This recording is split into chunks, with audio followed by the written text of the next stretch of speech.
So a few months back, I made a video talking about the 3 worst movies I've ever seen, and I showed you guys how they were all made by this company called the Asylum. You guys might know them for making the Sharknado movies. All 8 of them. But they have also made a career off making shitty knockoffs based on popular movies, even going as far as to make the movie posters almost identical to the point where most of them need to have a double take be done at them to realize that it's not the movie you think it is. Like Pirates of Treasure Island, Paranormal Entity, Izzy's Way Home, Cargo, American Psychos, I don't even know what the fuck this one was supposed to be parodying, Road Wars, Max Fury, Gladiators, The Twisters, Meth Gator. They also have weirder ones like 18-Year-Old Virgin, which I'm assuming is supposed to be like an American Pie ripoff. But you guys see what I mean, and that was like 10 out of the hundreds or so they have on their website. And I'll be honest, I got fooled by Alien Rubicon. Looking back at it now, the name should have been a dead giveaway, but the poster had me hooked. Now I know though, if you see this at the beginning of any movie you're watching, proceed with the utmost caution.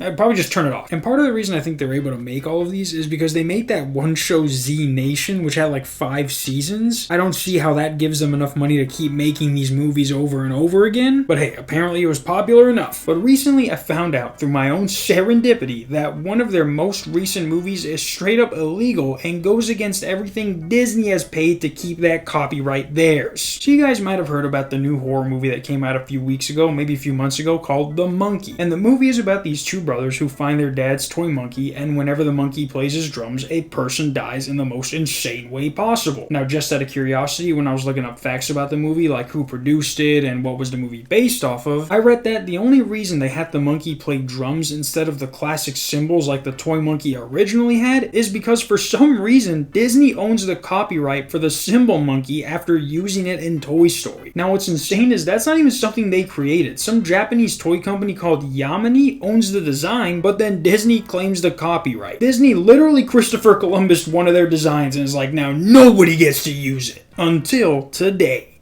Illegally, mind you. So the people over there at Asylum headquarters thought it would be cool to make their own version of the monkey called the Jolly Monkey. Only because the people who made the monkey changed the symbol to drums, now the Asylum people have to figure out what to change the drums to. And what did they come up with? I guess I spoiled it in the beginning. Cymbals. Hey, little buddy, how'd you get in there? Dog, what the fuck happened to that monkey? It obviously looked like he got burnt, but unlike in The Monkey, where they show the toy getting burned with a flamethrower, we're just supposed to, I guess, remember that from watching the original movie. Like, oh yeah, he got burned, remember? Remember in the other ad, the real one? He got burned. But this right here, that clapping of the cymbals, is literally a lawsuit waiting to happen. The fact that this was even allowed to be made is going to make Disney look at all their other movies that they ripped off. Pirates of the Nut Museum? What? Now, this isn't one of my traditional movie reviews. I learned my lesson from the last 3 movies to never watch one of these all the way through. You can literally just get the full story by just skimming through it. And not even that, it's the exact same story as The Monkey, only instead of people dying in mysterious ways when the monkey goes off, a guy in a monkey suit goes around killing people. And you guys want to know why the monkey became evil? Or like, why the fuck a guy in a monkey suit goes around killing people? Because the monkey saw a family die. Yeah, and unlike the original movie where the brothers find the monkey, this family is checking into the hotel with the monkey already being one of their toys. And it doesn't even go off. Someone just breaks in and starts killing the family for no reason. But you guys want to know what the ridiculous twist ending was that makes no fucking sense? Apparently, one of the ladies from earlier is the person who was in the monkey suit going around killing people. And when she kills them, she traps their soul inside a toy monkey, basically having a bunch of symbol monkey collectibles with people's souls trapped in them. Like in that one scene in Scooby-Doo with that dude with the big soul suit. But after finding out their friends who were murdered are now inside these symbol monkeys, the girls decide to burn them all as this lady just watches them. Like, she doesn't try and stop them or put out the fire. That's like you coming into my room and just start breaking stuff right here, and I'm like, no, please, no, don't do it, no, not that, no, don't break it, instead of just like stopping you.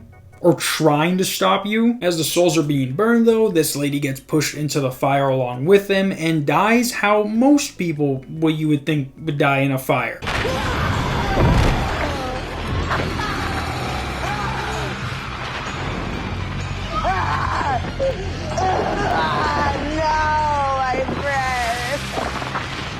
No, yeah, her face was the only thing not on fire, but then let's make that the most burnt part of her body. But hey, that's classic Asylum for you right there. You're gonna need to be in a mental asylum after you finish watching this. But again, remember, this movie is illegal and should have not been made. And if it wasn't such a shitty movie, I'm sure Disney would have heard of it by now and did something. Because you don't just use one of Disney's active IPs and expect to get away with it. But then again, they never acknowledged me for finding the Turning Red Easter egg in Luca 6 months before the movie came out. And I looked it up. That's a Pixar Easter egg world record. So hey, do whatever you want to that. And what am I even saying? They already have. They made a movie about a killer Mickey Mouse. They're 10 steps ahead of me. If you guys want to watch the movie, it's called Jolly Monkey. I don't know if I mentioned that before. But what better fitting movie for an illegal movie review than an illegal movie? Which one of us is going to have to deal with lawyers first? That's going to be hard for you to find out because I don't even speak English. Until tomorrow, peace.